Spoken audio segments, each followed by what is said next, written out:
নামাজ যখন আপনি পড়বেন, আপনি আগে শরাব পান করতেন, এখন আপনার বিবেকে বাধা দেবে।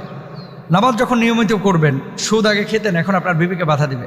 নামাজ যখন কন্টিনিউয়াস করবেন, আগে মানুষের সাথে খারাপ আচরণ করতেন, এখন বাধা দেবে। নামাজ যখন আপনি কন্টিনিউ পড়বেন, আগে জেনা করেছেন, এখন বাধা দিবে। তার মানে কি, নামাজ ঠিক যার সব ঠিক তার, নামাজ যার ঠিক নাই তার কোনো কিছুই ঠিকই নাই। নামাজ ঠিক আছে, রিজকে বারাকা পাবেন। নামাজ ঠিক আছে, চেহারার মধ্যে নুরানি ভাব আসবে। নামাজ ঠিক আছে, সন্তান সন্ততি মানুষ হবে। নামাজ ঠিক আছে, পৃথিবীর মানুষ আপনাকে সম্মান দেবে, মানুষ সম্মানিত মনে করবে, সম্মান ইজ্জত আপনাকে দেবে। খেয়াল করেন তো, সিনেমা হল থেকে বের হওয়ার পরে কোনো মানুষকে আপনাকে সালাম দেয়, কিন্তু মসজিদ থেকে বের হওয়ার পরে শত শত মানুষ আপনাকে সালাম দেয়। সিনেমা হল থেকে বের হলে আপনার চেহারাটা চোরের মতো দেখা যায়, আর মসজিদ থেকে বের হলে আপনার চেহারাটা মানে একেবারে পীর সাহেবের মতো দেখা যায়, আল্লাহওয়ালার মতো, আল্লাহর ওলিদের মতো দেখা যায়। তার মানে কি, সৎ কাজে আলাদা একটা মজা আছে।